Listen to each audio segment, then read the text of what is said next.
이번 세션에서는 UiPath의 이봉선 전무님께서 AI를 활용한 RPA 고도화의 사례를 주제로 다양한 분야 및 유형의 AI 모델을 활용하여 자동화를 가속화한 사례와 RPA 플러스 AI 구현에 대하여 상세히 공유합니다. 이봉선 전무님을 소개합니다.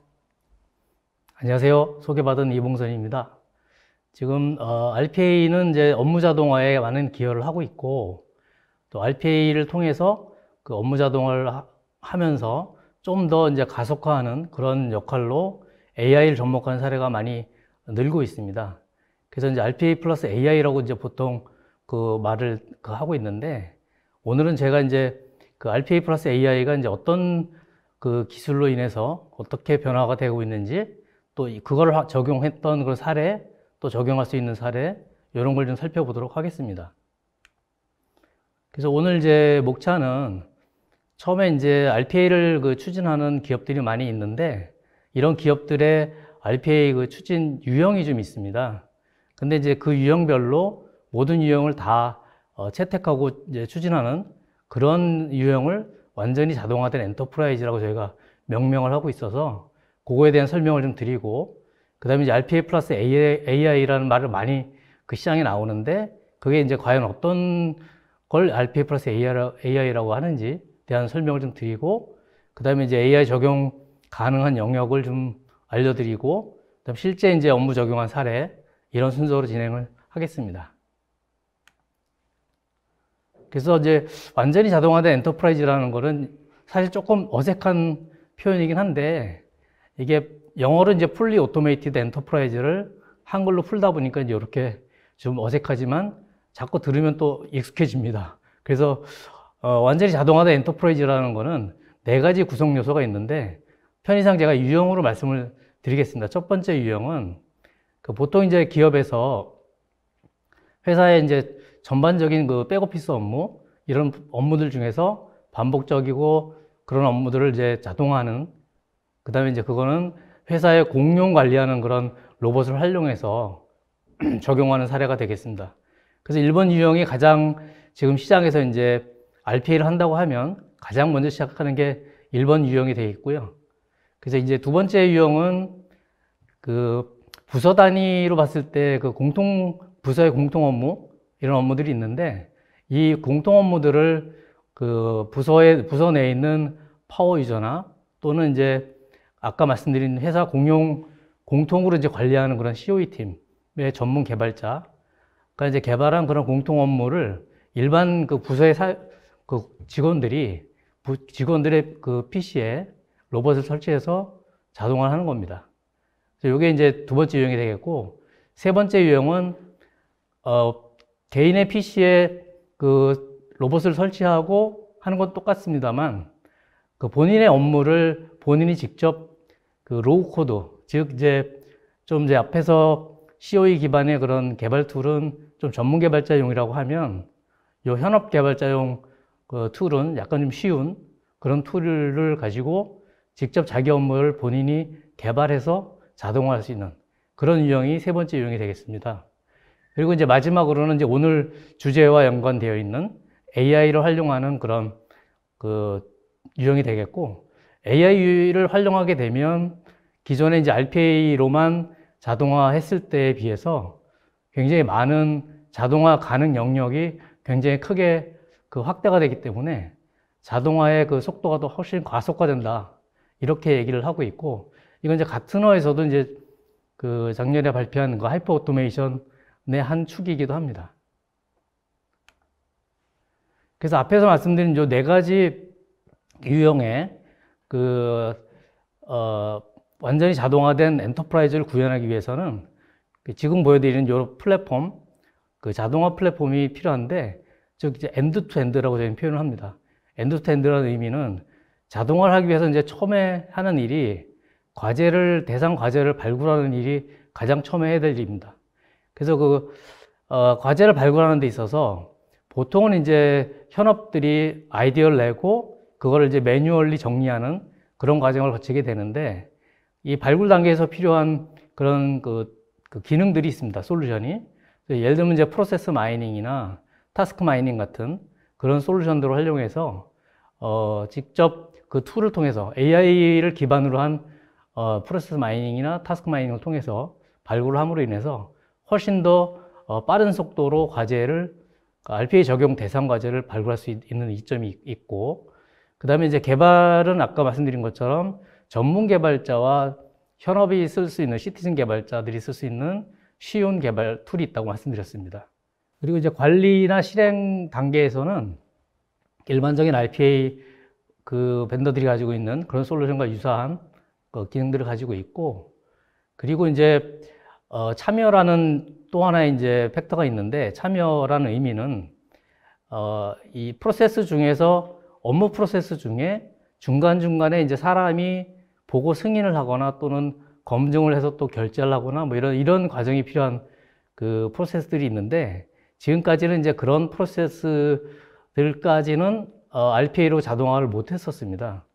그래서 이제 조금 이제 프로세스를 이렇게 잘라서 하거나 또는 그렇게 그 길고 복잡한 그런 프로세스는 RPA 적용 대상에서 제외하거나 이렇게 해왔던 게 관행이었는데, 액션 센터라고 하는 이런 그 중간에 사람, 직원의 또는 상급자의 검증이나 승인이 필요한 경우에는 그 폼을 통해서 승인 절차를 밟고 그 다음 단계로 진행할 수 있는 그런 기능이 있어서 가능해졌다고 볼 수 있고요. 그 다음 단계, 이제 마지막 단계는 그 지금 RPA를 전반적으로 운영하면서 그 어떻게 효율적으로 잘 운영하고 있는지에 대한 그런 대시보드나 이런 모니터, 이런 걸 좀 봐야 되고, 특히 이제 그 서버나 로봇 운영이나 이런 측면만 보는 게 아니라 실제로 업무 측면에서도 어느 정도의 그 효과가 있고 ROI가 나오는지, 이런 걸 이제 리얼타임으로 AI 기반으로 활용할 수 있는 그런 플랫폼의 기능 중에 하나입니다. 그래서 그 발굴서부터 이제 측정까지 전 과정, 엔드투엔드에 자동화 플랫폼이 있어야 풀리 오토메이티드 엔터프라이즈, 즉 완전히 자동화된 엔터프라이즈가 구현이 가능하다고 말씀드릴 수가 있습니다. 그리고 이제 RPA 플러스 이제 AI를 좀 설명을 드리도록 하겠습니다.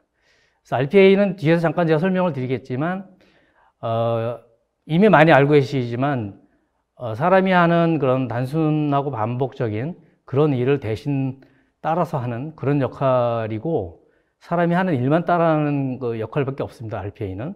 그러면 이제 여기서 뭐가 빠졌냐면, 사람이 판단하고 생각하고 분석하고 이런 기능은 RPA 자체에서는 소화할 수 없는 영역인데, 이걸 이제 해소하기 위해서는 AI를 통해서, AI는 결국은 이제 사람이 생각하고 유추하고 추론하는 이런 거를 모델을 통해서 구현할 수 있는 거기 때문에, RPA와 AI를 접목하면 사람이 생각하고 판단하고 예측해야 되는 것까지도 다 자동화할 수 있다라는 개념이 RPA 플러스 AI라고 이해하시면 될 것 같습니다.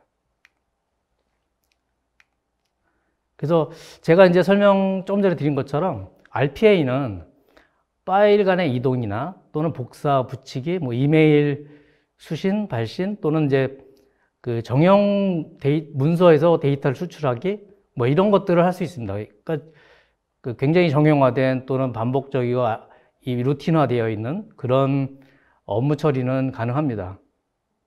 근데 여기에 이제 아까 말씀드린 것처럼 그 비정형 문서로부터 데이터를 추출한다든지 또는 이제 이메일을 분류한다든지 또는 이제 그 타스크 마이닝과 같이 이렇게 그 본인이 하는 업무에 대한 분석을 통해서 어떤 흐름으로 업무가 진행되는지를 본다든지 또는 챗봇을 활용해서 자동화한다든지 이런 부분들은 AI를 통해서 할 수 있다고 볼 수 있습니다. 그래서 여기 보시면 이제 RPA 플러스 AI가 하나의 그림으로 보이는데, 이렇게 했을 때 좀 더 많은 과제를 좀 더 빠르게 할 수 있는 그런 역할이라고 볼 수 있습니다.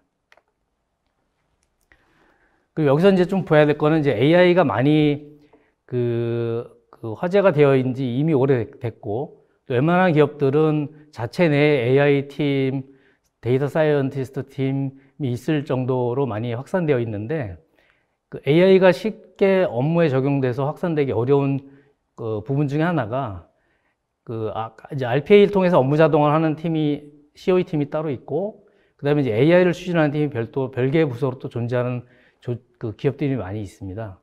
그러다 보니까 이제 AI 팀에서 추진하는 그런 그 회사의 AI 모델 제작 또는 플랜 이런 거와 그 RPA 팀에서 추진하는 회사의 자동화 이게 같은 축에서 움직이지 않는 부분들이 많이 있고, 그 다음에 이제 서로 다른 환경에서 서로 다른 시스템에서 각자 그 구축을 하다 보니까 이게 상당히 서로 간에 이게 접목하는 부분이 사실상 어려운 부분이 있었고, 그 다음에 이제 그런 그 정책적인 또는 뭐 조직적인 그런 문제가 해결된다고 하더라도 어려운 점은 RPA에서 AI를 접목하기 위해서는 뭔가 서로 특정된, 서로 약속된 그런 인터페이스 통해서 서로 교통을 해야, 통신을 해야 이게 업무 그 흐름이 가능해지는 겁니다. 근데 이제 그런 부분들이 상당히 좀 시간이 많이 걸리고 서로 간의 이해도가 없기 때문에 접목하기 어려운 영역 중에 하나였습니다. 근데 이제 AI 센터라고 하는, 좀 더 자세히 뒤에 설명드리겠지만, AI 센터는 그 AI 데이터 사이언스 팀이나 AI 팀에서 만든 그런 모델을 쉽게 디플로이하고 그걸 이제 그 RPA 로봇이 사용할 수 있게 만들어주는 그런 플랫폼입니다. 그래서 이게 있음으로 인해서 쉽게 AI에서 만든 모델을 자동화할 수 있는 그런 가능성이 이제 생긴 거죠. 그래서 이제 그 부분은 좀 더 설명을 드리겠습니다. 그래서 이제 AI 센터는 좀 전에 말씀드린 것처럼 AI 모델을 어떻게 우리가 이제 배포할 거고, 그다음에 어떻게 이제 사용을 해야 되는지, 또는 이제 그 모델 자체 또 관리를 해야 되기 때문에 관리하는 방법, 또는 이제 모델은 계속해서 재학습을 해야 되는 과정을 거쳐야 되는데 그런 재학습은 또 어떻게 할 건지, 이런 문제들을 해결할 수 있는 게 AI 센터라고 말씀드릴 수 있고요. 그래서 이제 AI 센터는 저희가 이제 UiPath에서 지금까지 만든 25개의 그 AI 모델이 있고, 좀 이따 설명을 또 드리겠습니다. 그리고 이제 각 기업에서 만든 자체적으로 제작한 그런 모델도 있을 겁니다. 그리고 또는 이제 이러저러한 그 업계에 있는 그 파트너 또는 업체들이 만든 그런 모델도 있습니다. 그래서 이런 모델들을 가지고 올라와서 이 로봇이 쓸 수 있는 환경에 맞는 스킬로 빌드하고, 그 스킬을 가지고 로봇이 이제 업무를 처리하다가 그 AI 모델에서 그 내어주는 결과를 주는 그런 컨피던스 스코어가 그 수준 이하이면 그 직원한테 직접 사람에게 그 검증 과정을 보내서 검증을 하고, 그 다음에 그 검증된 그 교정한 값은 다시 재학습을 시키는 이런 일련의 하나의 사이클을 그 구현한 플랫폼 안에서 AI 모델을 쉽게 적용할 수 있고, 로봇이 이 AI 모델을 가지고 자동화를 쉽게 연동할 수 있는 그런 방법이라고 말씀드릴 수가 있습니다. 그래서 저희가 이제 그 25개의 그 모델을 가지고 있다고 했는데, 그거를 이제 일부 설명을 드리면, 우선 이제 그 비정형 문서로부터 데이터를 추출하는, 저희는 이제 다큐먼트 언더스탠딩이라는 용어를 그 표현을 하고 있는데, 다큐먼트 언더스탠딩에서 커버할 수 있는, 처리할 수 있는 그런 문서의 종류는 이제 인보이스, 대표적인 게 인보이스, 그다음에 영수증, 그리고 이제 반정형 문서 또는 PO 또는 이제 공과금 같은 그런 문서들. 물론 이제 여기 정해져 있는 요 패턴화된 이런 모델이 있지만, 다른 문서들도 요 모델을 가지고 또 학습을 시켜서 또 그 모델을 또 새로 만들 수도 있습니다. 그리고 이제 문서로부터 데이터를 추출하는 그 모델 이외에 언어를 분석한다든지, 또 언어를 이해하고, 또는 이제 이미지를 분석을 해서 이미지를 대조한다든지, 이미지로부터 데이터를 추출하는 이런 모델들이 준비가 되어 있습니다. 그래서 이런 앞에서 설명드렸던 이런 모델들을 활용해서 AI를 적용할 수 있는 영역이 어떤 영역인지 한번 살펴보겠습니다. 그래서 화면상으로 이제 저는 이제 크게는 글자는 안 보이는데 제가 스크린을 좀 보면서 말씀드리겠습니다. 그래서 이제 저희가 이제 그 문서로부터 데이터를 추출한 다큐먼트 언더스탠딩을 제외한 나머지 모델들을 가지고 그 산업의 분류별로 어떤 업무를 적용할 수 있는지 각 그 기업의 산업별로, 그 의료 분야에서의 적용 방법, 그 다음에 금융, 그 다음에 공공, 그 다음에 보험, 또 기타 영역, 이렇게 분류를 해봤습니다. 그래서 일부는 이제 이미 이런 모델들을 가지고 업무 적용한 사례들이 있고, 또 이렇게 적용할 수 있다라는 걸 보여드리는 거고요. 그래서 이제 공공 분야에서도 예를 들면 공급망 관리라든지 또는 재고 관리 이런 것들이 가능하고, 그 다음에 이제 금융권에서 가장 많이 이제 민감하고 가장 많이 쓸 수 있는 거는 결국 이제 대출에 대한 기본 예측 또는 대출 승인 절차 뭐 이런 쪽에 또 적용할 수가 있을 것 같습니다. 그리고 이제 역시 이제 금융 쪽에서도 이제 보험 쪽에서 많은 그 적용 사례들이 나오고 적용할 수 있는 영역이 있다고 말씀드릴 수 있고요. 그래서 이제 거기에 이제 특정적인 게 이제 특정 상품 구매 성향 분석 뭐 이런 것들이 굉장히 유효하게 사용될 수 있는 그런 모델이라고 할 수 있습니다. 그리고 이제 요 적용 영역을 다시 한번 이제 한 기업의 그 부서별로 이렇게 분류를 해봤습니다. 그렇게 해봤을 때 이제 가장 많이 적용할 수 있는 영역이 마케팅이나 브랜딩이나 세일즈 영역이라고 볼 수가 있습니다.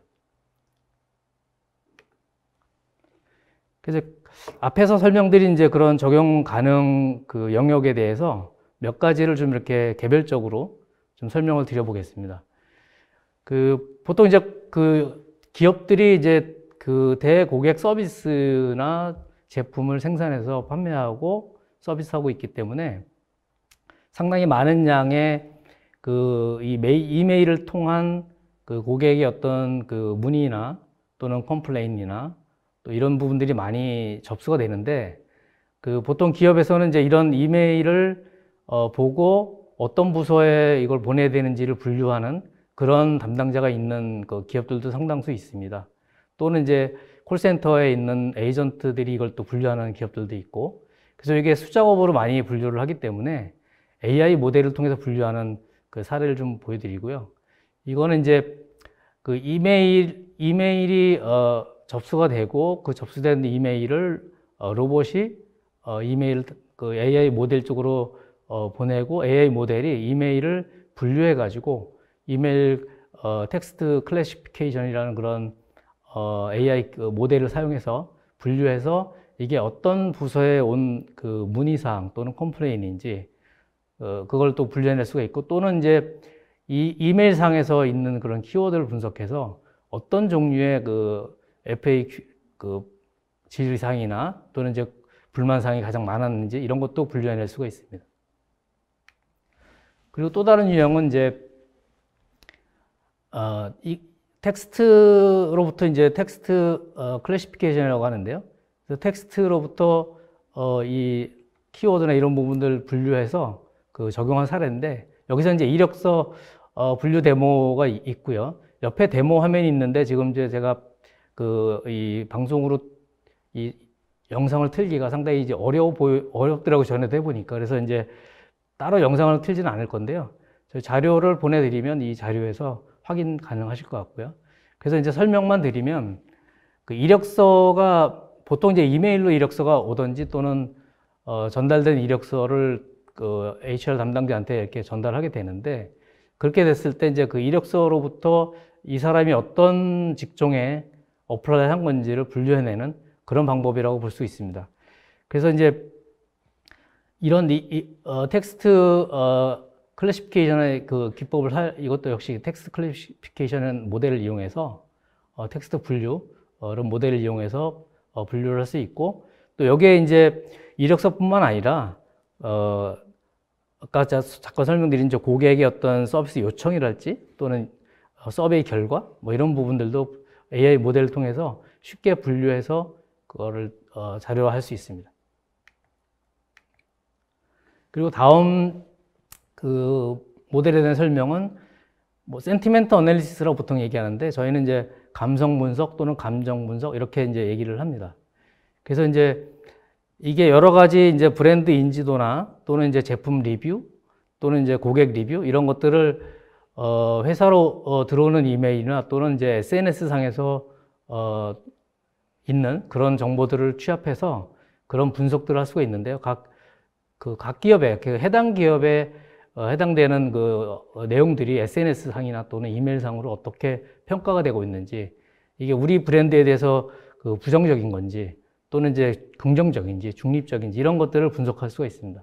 그래서 이거는 이제 아까 말씀드린 데이터 분류 모델과 또 센티먼트 어널리시스라는 모델, 두 가지 모델을 활용해서 그것을 구현할 수가 있습니다. 그리고 앞에서는 이제 적용 가능 그 사례들을 말씀드렸고요. 지금부터 이제 실제로 업무를 적용한 사례 중심으로 설명을 좀 드리도록 하겠습니다. 그래서 첫 번째 사례, 한 6개의 대표적인 사례를 좀 말씀드릴 건데요. 첫 번째 사례는 그 호주에 있는 은행에서 대출 신청 업무에 이 적용한 사례인데, 호주 같은 경우는 이제 대출 신청을 하게 되면 그 실제로 그 생활비를 어떻게 사용했는지에 대한 그 평가가 대출 업무 승인 절차에 반영이 되는, 그래서 이제 그 고객들의 생활비 사용을 분류하는 그것도 수작업으로 굉장히 많은 노력이 들어가는 것이었다고 합니다. 그래서 이거를 이제 AI 모델을 통해서 분류해서 RPA를 통해서 자동화를 하다 보니까 굉장히 그 빠른 속도로 기존에 수작업을 했던 거에 비해서 빨라지고 또 정확도도 높아지는 그런 결과를 가져왔고, 두 번째 이제 에너지 회사에서의 사례는 석유 시추선에서 데일리로 매일 그 시추에 대한 그 상황을 보고하는 그 보고서들이 이제 그 에너지 회사로 다 모이게 되는데, 이게 각 그 지역과 또는 각 나라별로 흩어져 있는 그 시추 현장에서 오기 때문에 굉장히 다양한 그 포맷으로 온다고 합니다. 그래서 이게 아까 제가 말씀드린 그런 비정형 문서 형태라고 이해를 하시면 되고요. 그래서 이제 그런 걸 아까 말씀드린 그런 다큐멘트 언더스탠딩 이런 그 모델을 통해서 이걸 빠른 시간 안에 데이터를 처리해서 보고서를 만드는 그런 사례라고 볼 수 있고요. 그 다음에 이제 IT 서비스 회사에서의 사례는 예를 들면 이제 의료 분야에서 이제 고위험 임신에 대한 이제 진단 예측 또는 이제 저체중 임신 뭐 이런 부분들 적용한 사례가 있었고, 그 다음에 이제 IT 기업, 프로페셔널 서비스 회사라고 해서 이제 IT 기업에서는 인보이스를 처리하는, 인보이스는 뒤에서 또 사례가 또 나옵니다. 그래서 이제 인보이스를 머신러닝 모델을 활용해서 인보이스 처리하는, 이것도 다큐멘트 언더스탠딩이 사용한 사례라고 볼 수 있고요. 그 다음에 이제 결제 솔루션의 이제 업체에서는, 결제 솔루션 제공 업체에서는 아까 잠깐 설명드린 건 이메일, 고객 이메일을 분류하는 작업에 적용을 했었고, 그 다음에 이제 세계적인 식음료 기업이라고 되어 있는데 뒤에 자세한 사례가 나옵니다. 그래서 그건 뒤에 가서 말씀을 드리도록 하겠습니다. 그래서 이제 AI 센터를 실제 활용했던 사례를 아까 이제 그 적용 가능 그 영역처럼 그 산업별로 이렇게 구분을 해봤습니다. 그래서 일반적인 제너럴한 기업에서 어느 기업이나 활용할 수 있는 일반 사항 있고, 그다음에 의료 분야, 그다음에 이제 리테일 쪽, 금융, 그다음에 전문 분야, 주로 이제 IT 서비스 분야가 되겠습니다.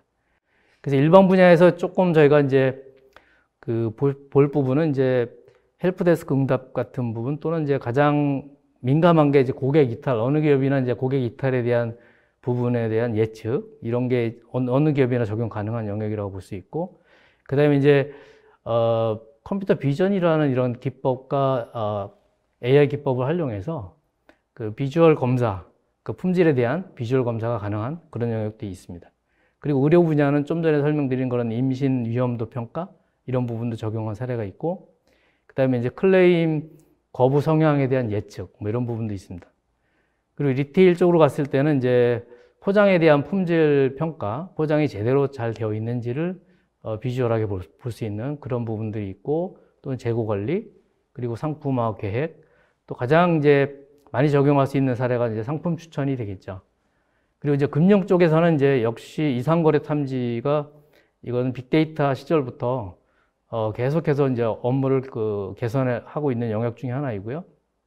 그 다음에 이제 개인 대출 승인 업무도 대표적인 AI 모델 적용 영역이 되겠습니다.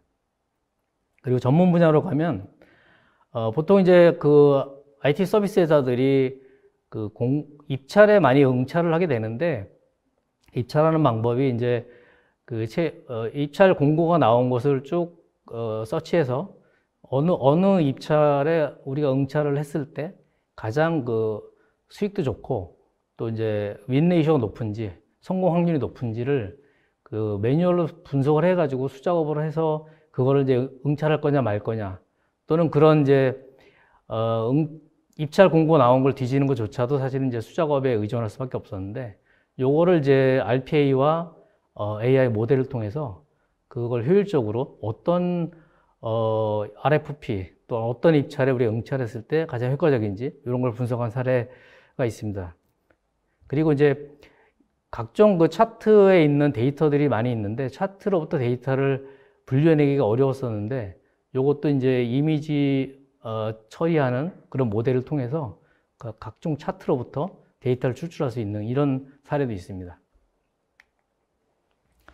그리고 이제 앞에서 제가 설명드린 것처럼 그 세계적인 식음료 업체인 펩시콜라에 이제 AI를 통해서 인텔리전트한 프로세스를 자동화했다. 이렇게 말씀드릴 수가 있고, 특히 이제 식음료 같은 경우는 이제 굉장히 엄격한 규제가 있습니다. 그 식음료 안에 있는 그 라벨 레이블이라고 말씀드리는데, 레이블에 있는 그런 그 표시, 예를 들면 이제 영양분 또는 영양정보 또는 레시피 뭐 이런 부분들이 잘못 표기되었을 때 굉장히 치명적인 그 브랜드에 악영향을 미칠 수 있기 때문에 이거를 이제 굉장히 많은 제품들이 계속해서 변화가 되고 있기 때문에 이걸 수작업을 한다는 것은 상당히 이제 어려운 시간도 많이 걸리지만 또 실수가 있을 수 있기 때문에 이 부분을 이제 AI 모델을 통해서 분류해내고 검색해서 분류해낸 그런 사례가 되겠습니다. 그래서 이게 이제 그 펩시콜라 가지고 있는 하나의 제품에 대해서 이렇게 한 사례고, 요건 이제 두 번째 또 다른 이제 제품에 대해서도 비슷한 일을 했는데, 아까 설명드린 것처럼 이제 이 제품 그 레이블에 있는 칼로리 또는 이제 맛 표기에 오류가 있는지를 탐지하는, 오른쪽에 이제 보시면 이제 이 제품에 대한 표준 정보들이 있고, 이 표준 정보에 벗어났는지 안 했는지를 이제 분류해내는 거죠. 그래서 이런 이제 분석 기법을 이제 AI 모델을 통해서 한 거고, 그다음에 이제 왼편에 보시면 이제 이런 그 제품의 그 로고 디자인이 있는데, 이 디자인이 색깔이나 또는 이제 모양이나 이런 것들이 원래 의도한 대로 되지 않았는지 됐는지 이런 걸 이제 이미지를 대조해서 분석하는 그런 것도 가능합니다. 그래서 이런 두 가지를 그 병합해서 그 RPA 플러스 AI를 통해서 이제 굉장히 효과를 본 그런 사례라고 볼 수 있습니다. 이건 이제 미국의 국세청에서 이제 한 작업인데, 미국의 국방승인법에 의해서 모든 그 계약서 안에 그 통신 보안 언어를 추가해야 되는 그런 일이 있었습니다. 그래서 그걸 하려다 보니까 굉장히 많은 그 시간과 이 막대한 그 예산이 들어가는 그런 그 사례였는데, 요걸 이제 RPA 플러스 AI를 통해서 아까 제가 설명드린 AI 센터와 다큐멘트 언더스탠딩 그리고 이제 NLP 이런 그 AI 모델, AI 기법을 활용해서 계약 담당자가 이제 이걸 관리하고 처리해야 되는 그런 부담이 많이 감소가 됐고, 특히 이제 수작업에 의해서 하다 보면 이제 분명히 오류가 많을 텐데 이제 오류 없이 처리했다는 것과 그다음에 이제 시간이 굉장히 많이 절약이 된 사례가 있습니다. 그리고 이제 다큐멘트 언더스탠딩 이제 설명을 좀 더 자세히 드리고 다큐멘트 언더스탠딩에 대한 사례를 설명을 드리겠습니다. 이게 다큐멘트 언더스탠딩은 이제 머신러닝 기반의 문서 정보 추출 방법인데, 기존에 이제 그 문서로부터 데이터를 추출하기 위해서는 이제 OCR이라고 하는 그런 기법을 많이 적용을 해왔고, RPA도 사실은 이제 OCR과 RPA의 접목을 많이 해서 정형적인 문서들은 많이 이제 OCR 통한 문서로부터의 데이터 추출 이런 부분들을 해왔고 지금도 하고 있습니다. 하지만 이제 아까 보여드렸던 것처럼 이제 비정형 문서에서는 기존에 이제 OCR 그런 그 솔루션 가지고 이 데이터를 적절하게 추출하기 아주 어려운 면이 있습니다.